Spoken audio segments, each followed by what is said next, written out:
You said that you're working with the Justice Department and DOJ in a way you never have, specifically with Act Blue. That was a story that I helped break. I believe that they are bringing in foreign money. They're laundering money. They're doing identity theft and fraud. Tell me about your side of this story. Well, that's one part of it, but it's just a part of it. And God's Five Stones is now going to be featuring this. And I'm in touch with the Justice Department on this. We have a whistleblower that we're bringing in. Here's what they do.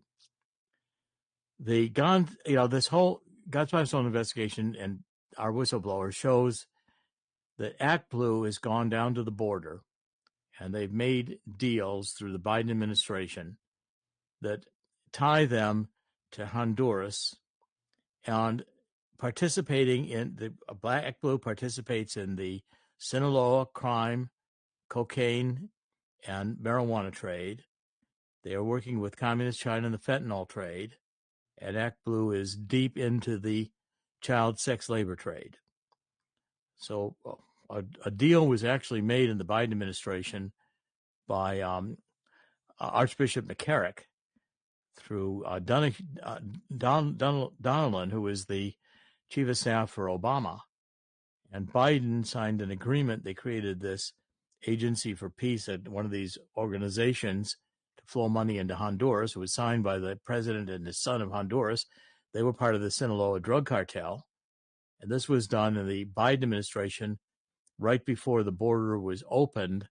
And there was this surge from Guatemala, Honduras, and El Salvador of illegals that wanted to come into the country.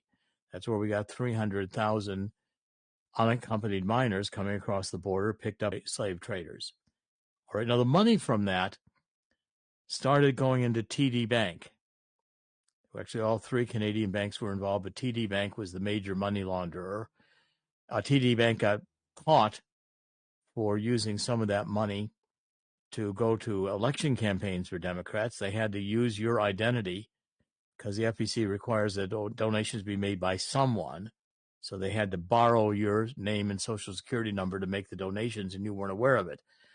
TD Bank's already been fined like $3 billion on that as a criminal investigation in the Department of Justice, but nobody went to jail. Now, what we have is shocking because it was a law enforcement officer in Tennessee who began investigating a drug smuggling operation in Tennessee. He found out it was also child aid, bringing up fentanyl drugs into Tennessee by the waterways and the children. He identified the properties and the ways in which these assets were being distributed into the country. And the money was going into TD Bank. To get the money out of TD Bank, the NGOs that were sponsoring this activity bought homes. Buy a home for $100,000. They were being given loans by TD Bank and others of $1 million. At the highest level, the money, the drug money, the child sex money was coming into Act Blue through NGOs that were buying $1 million homes, and they were getting $100 million mortgages, which of course was not the mortgage. It was just a way for the bank to funnel that money back to them through a mortgage scam. Okay, so the Democratic Party NGOs that in turn with all this money fund Antifa and Black Lives Matter and other groups that want to destroy the United States, including groups that want to rig the elections. So the Democratic Party is tied into drug running, fentanyl running, open borders. The Catholic Church is involved in setting it up and brokering the deal through Pope Francis, involved in pedophilia, child sex trade, and that money is what goes into Antifa and Black Lives Matter, and it's hundreds of billions of dollars. It isn't just a few $1 billion, it's hundreds of billions of dollars. And so you've got government money supporting the Democratic Party destruction of America through NGOs, not just through USAID, but through actual participation in the fentanyl trade, the drug trade, the Sinaloa cartel, and child sex trade. I mean, which is horrible. Anyone who would abuse a child, and sex trade meaning even sex with infants, or seized for this purpose. Okay, so it's a shocking story. But what the investigator, who's the whistleblower, and he's already had one meeting with the Department of Justice, and I've been on the phone with the Department of Justice actually over the weekend, back and forth, to make sure that we're going to transfer all of his data.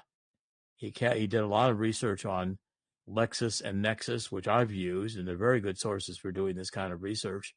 He's documented the bank loans, the mortgage fraud. I caught HSBC in 2011 money laundering.